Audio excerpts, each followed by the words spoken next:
Welcome to the Deep Dive. All right, so buckle up, everyone. Hey. Because today we are diving headfirst into the Book of Jasher. Ooh, exciting. Specifically, chapter 10. Okay.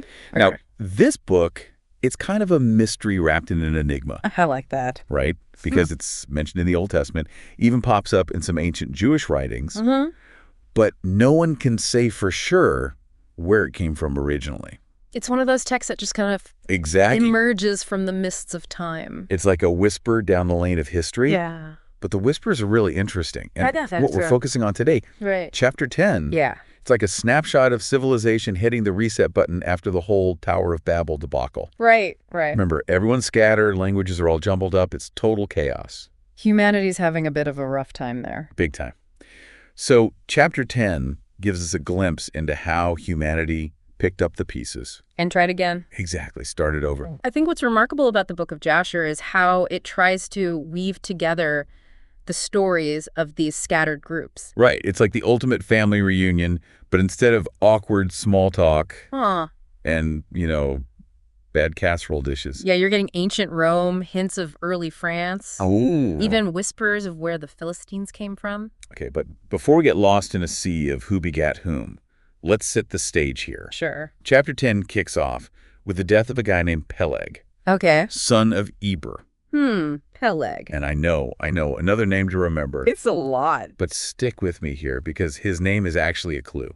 Oh, okay, I'm intrigued. It's connected to the Hebrew word for division, Oh, that's interesting. which is pretty fitting considering what went down at Babel. Yeah, totally makes sense. Right. And his death, it happens just 48 years into Abram's life. Okay. And that's a pretty big deal in the biblical timeline because it's right when humanity was splitting off into these distinct groups. So it's like Jasher is using Peleg's death as a marker. Exactly. Like a signpost saying, here's where things really start to diverge. A turning point. Precisely. Right. And the book doesn't just start at people spreading out. Right. It goes deeper and shows how they actually got things going again. So it's not just wandering around aimlessly. Oh, no, they're building cities, establishing governments. They're rebuilding. It's like Civilization 2.0, I like that, Civilization 2.0. Less tower building, more practical stuff. Right. Getting down to the nitty-gritty of starting over. Exactly. Yeah. And the detail is amazing. Jasher Doesn't just say, oh, they went here, they went there. Right. It's like this group, these specific people went to this specific place. And here's how they did it, and here's what they did when they got there. Yeah, almost like an ancient census, but way more interesting. More dramatic, for sure. So let's meet some of these players. All right, sounds good. We're diving into the lineages of Noah's sons, Okay. Japheth, Ham, and Shem. The big three. And how their kids and grandkids and so on spread out across the world.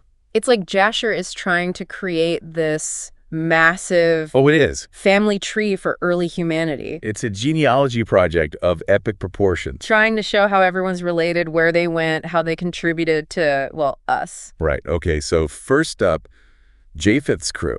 Right, Get ready for some serious tongue twisters, folks, because these names are something else. Oh, I love it already. We're talking Gomer, Magog, Madai. Okay. It's like a roll call for a fantasy novel. It's fantastic. But here's the thing. Yeah. These names might be more than just labels. Oh. They could actually hold clues to real historical connections. Okay, now you've got me really hooked. For example, Gomer's children, the Frankum, they're hanging out in a place called Franza Franza. by the Sena River. Now I can't help but think of France. Right. And the same river. Exactly. Mm-hmm. So is this just a coincidence? Or is Jasher hinting at something more? It's like a little breadcrumb trail back to the ancient world. What if Jasher's onto something here? What if? I mean, think about the scope of those early migrations. Yeah. And how interconnected these early groups might have been. It makes you wonder about what we don't know. It really does. Right. Like, what if we've been thinking about the ancient world all wrong? Totally. What if it was more connected than we realize? And this Franza connection, that's just one example. Oh, there's more. There's a lot more to uncover. Okay, well then let's keep digging. Let's do it. Okay, so we've been digging into these family trees and unearthing some fascinating connections, but I'm ready for more. Oh, there's always more. Right. Oh. Always. Okay, so where were we? Ah, yes, Noah's sons. We covered Japheth's crew, and now it's time to meet Ham's family. All right. These folks are major players in the whole biblical narrative. But something tells me Jasher has a few extra details to add to the story. Oh, absolutely. Jasher doesn't just rehash what we already know. Okay. It dives deeper, giving us specific names and places for Ham's descendants where they settled. So it's like we're getting an annotated map to the ancient world. Exactly, with those little side notes you won't find in your typical history book. All right, I'm ready for those side notes. Lay it on me. Okay, so first off, we've got the big names: Cush, Mitzrayim, that's Egypt, by the way, Right. and Canaan. Familiar faces. But then Jasher zooms in on Mitzrayim's kids and where they lived around the Nile. Okay, everyone knows the Nile. Right, but Jasher gives us that street-level view. Oh, I like that. Like who lived on this block versus that block. That's awesome. And as we're walking down these ancient streets, we bump into a familiar name. Hit me. The Philistines. Wow, way. Oh, yeah, but here's the twist. Jasher says they came from two families merging together, the Pathros and Casloch. Okay, those names don't exactly ring a bell. Right, but Jasher is connecting them to the Philistines. Who, let's face it, were a pretty big deal. Oh, absolutely. They were. Zoomer players. And it's not just the Philistines. Hold on. Oh, there's more. Yeah, Jasher links them to two other groups, the Ezatamin and the Gerarim. Try saying those 3 times fast. I know, right? But suddenly these groups, who most people have probably never even heard of, Right. become part of this larger web of interconnected families. It's like we're piecing together a puzzle. Oh, it is. And Jasher's giving us these crucial missing pieces. I love it. And speaking of missing pieces, Yeah. remember those infamous cities of the plain? Sodom and Gomorrah. Yeah, those. Oh, yeah. Well, Jasher tells us how they were founded. Okay, hold on. It says 4 guys from Ham's family started them: Sodom, Gomorrah, Admah, and Zeboim. Now, I remember the story from the Bible, but this is like a whole other angle. It's not contradicting, but it's definitely adding another layer. Like those bonus features on a DVD, right? Exactly. Giving you those behind-the-scenes insights. I love it. It makes you think about all the different ways history can be told, you know? It does. Like, were there other accounts, other versions of these stories that we've lost? And what would those stories tell us? It's mind-blowing to think about. It's like realizing history isn't just a straight line. It's like this tangled web, A web of narrative. each with its own point of view. Absolutely. Okay, so we've met Japheth's descendants and Ham's crew. Yes. But what about Shem? His family tree's got to be pretty important, right? It's a big one. Shem's lineage leads right to the children of Eber. Okay, whoa, hold on. Who's Eber, and why are his kids so important? Well, Eber is a key figure in biblical genealogy. Okay. His name actually means the region beyond, or the other side, Interesting. which makes sense if you think about migration. Right, people moving from one place to another. And his descendants, these children of Eber, Yeah. they're the ancestors of the Israelites. Oh, wow. Okay, so we're talking about the foundation of the Hebrew people here. Exactly. We're tracing the roots of a major branch of human history. This is getting good. And within Shem's line, there's a figure named Asher, and his story takes us beyond just genealogy Okay, where are we going? to the realm of ancient exploration and empire building. Ooh, I like the sound of that. Asher, according to Jasher, Yeah. he goes out and establishes 4 cities, including Nineveh. Nineveh. That's a pretty big deal. It was a major city. So we're not just talking about families spreading out anymore. Nope. We're seeing empires being born. Cities rising from the ground. It's like those time-lapse videos of a city being built, I love that analogy. but in ancient times. Right. And Jasher, it's like our guide to this whole process. It's giving us the blueprint. The details are amazing. Okay, but how much of this is actually true? The million-dollar question. Right. I mean, we've seen potential connections to real history, Yeah. but where do we draw the line between fact and storytelling? Well, that's what scholars have been debating for centuries. Well, I bet. Some say Jasher is a valuable historical source, full of insights into ancient cultures, languages, but others see it as more of a blend of history and mythology. A story with a kernel of truth. Right. So are we chasing shadows, or are we actually onto something real? I think the beauty of exploring a text like Jasher is that it doesn't give us easy answers. It keeps us guessing. It forces us to think critically, to weigh the evidence, and to come to our own conclusions. And maybe that journey is more important than the destination itself. Maybe so. I mean, we're uncovering these fascinating details, asking tough questions, and it's making us rethink what we thought we knew about the past. And that's what it's all about, right? It really is. This constant exploration and discovery. Okay, well, I'm hooked. Let's keep going. Let's do it.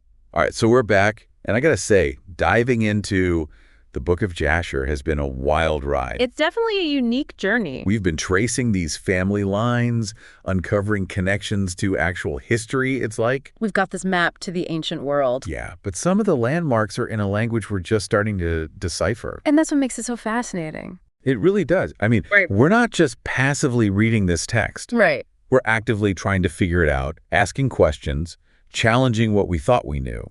It's like we're piecing together a puzzle. Totally. But with ancient clues, like we're detectives solving a cold case. And as we examine these clues, Yeah.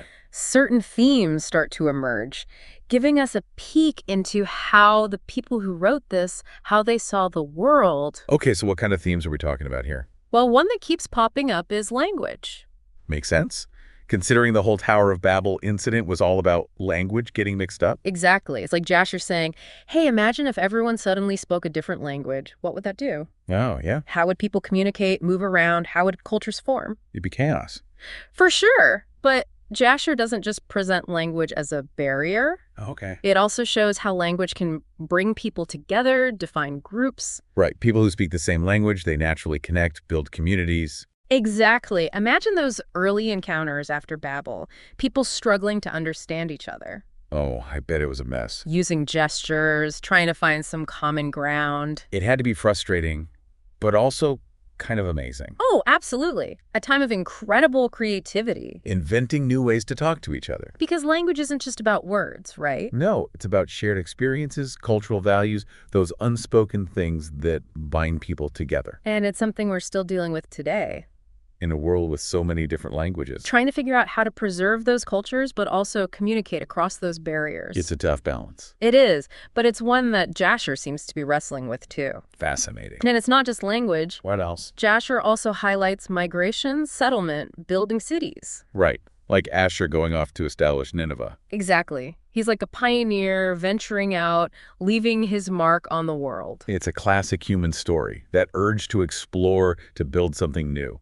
And by doing that, these early settlers were setting the stage for empire's civilization. I mean, think about it. Without those early journeys, Right. the world would be a completely different place. It's mind-blowing to consider. It is. What do you think motivated those people to leave everything behind and head into the unknown? Probably a lot of things. Searching for resources, new opportunities, maybe even a sense of adventure. Or destiny, like they were meant to do it. Could be, and we can't forget about conflict. Right. Jasher hints at tensions between groups, competition for land and resources. Those power struggles that shape history. It's a reminder that human history isn't all sunshine and roses. No, it's also about conflict, ambition, the fight for power. And through it all, it seems like Jasher is telling a story of resilience, adaptability. That even with separation, language barriers, conflict, humanity found a way to rebuild, create new societies. A powerful message. It is. And as we wrap up our deep dive into the Book of Jasher, Chapter 10, I think we're left with more questions than answers. Oh, definitely. Is it a reliable history book? Fact or fiction?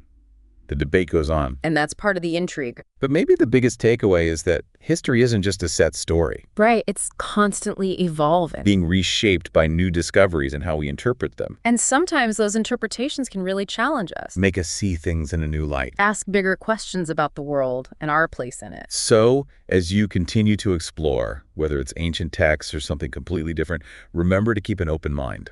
Don't be afraid to dig deeper. Question what you think you know, and embrace the mysteries that are still out there. Because who knows, you might uncover something incredible. You never know. Until next time, keep exploring, keep questioning, and keep diving deep.